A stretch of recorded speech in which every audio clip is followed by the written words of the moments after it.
Bienvenue dans le centre de formation des partenaires de Kiva. Dans cette leçon, vous apprendrez ce qu'il convient de faire si vous découvrez une erreur dans un prêt qui a déjà été soumis à Kiva.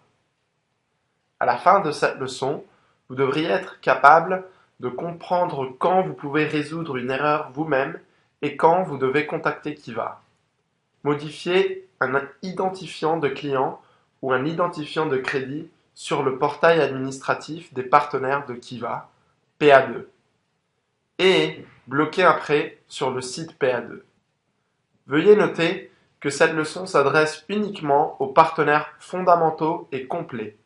Le blocage des prêts n'est pas disponible dans le cadre des partenaires expérimentaux. Cette leçon est destinée au coordinateur Kiva et à tout membre du personnel appelé à publier des prêts. Vous devrez comprendre comment gérer les différents types d'erreurs. Commençons par passer en revue les règles de Kiva lorsqu'un prêt comporte des erreurs. L'exactitude est l'une des valeurs fondamentales de Kiva. Les prêteurs Kiva utilisent toutes les informations fournies sur le profil d'emprunteur pour décider s'ils financeront ou non un prêt. Par conséquent, il est important que les informations soient claires et exactes. Lorsque vous publiez un nouveau prêt sur le site PA2, prenez le temps de relire attentivement toutes les informations fournies à l'étape 5 avant de soumettre ce prêt à Kiva. Si vous découvrez une erreur dans un prêt déjà soumis à Kiva, la marche à suivre dépend de la nature de l'erreur et du statut du prêt. Si l'identifiant de client ou l'identifiant de crédit est inexact, vous pouvez toujours le corriger vous-même, quel que soit le statut du prêt. Les prêteurs n'ont pas accès aux identifiants et ils ne s'en servent pas pour faire leur choix. Toutefois, les identifiants doivent être exacts pour le reporting des remboursements. Pour tous les autres types d'erreurs, la marche à suivre varie selon quel prêt est déjà publié ou non pour les prêteurs sur le site web de Kiva.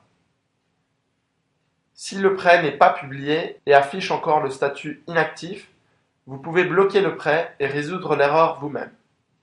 Si le prêt est déjà publié et n'est plus inactif, vous devez contacter Kiva pour obtenir de l'aide.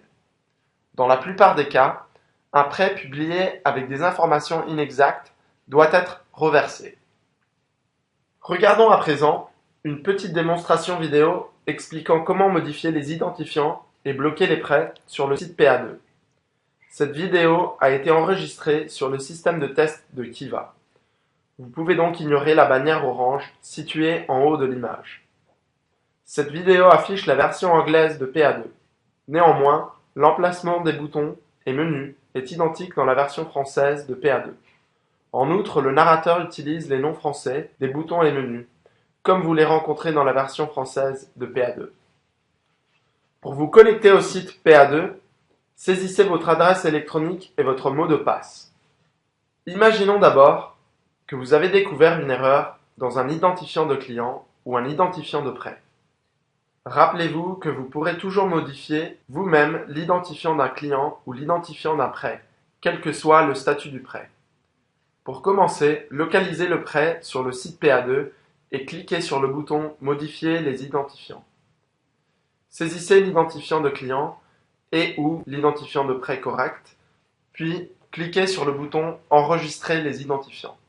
C'est terminé. À présent, imaginons que vous avez découvert un autre type d'erreur.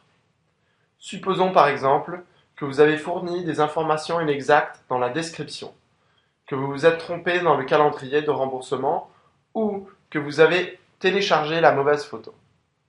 Si le prêt est toujours en statut inactif, c'est-à-dire s'il n'a pas encore été publié sur le site web de Kiva, vous pouvez bloquer le prêt et apporter les corrections nécessaires. Pour commencer, localisez le prêt sur le site PA2 et cliquez sur le bouton « Bloquer ». Si le prêt ne veut pas être bloqué, ce bouton n'apparaît pas.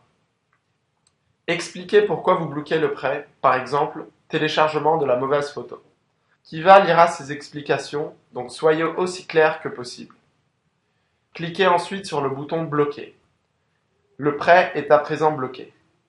Cependant, vous ne pouvez pas encore modifier le prêt. Il doit d'abord être vérifié par un éditeur ou un traducteur Kiva. Une fois le prêt vérifié, il passe du statut inactif au statut en attente de correction. Une fois qu'il a obtenu le statut en attente de correction, vous pouvez ouvrir le prêt, apporter les modifications nécessaires et le renvoyer à Kiva pour approbation. Pensez à vérifier si l'éditeur ou le traducteur Kiva a repéré d'autres problèmes qu'il faudra également corriger. Pour en savoir plus sur la modification des prêts dont le statut est en attente de correction, reportez-vous à la leçon 2.8. Ceci nous amène à la fin de la leçon. Vous devriez maintenant être capable de comprendre quand vous pouvez résoudre une erreur vous-même et quand vous devez contacter Kiva. Modifier un identifiant de client ou un identifiant de crédit sur le portail administratif des partenaires de Kiva, PA2, et bloquer un prêt sur le site PA2.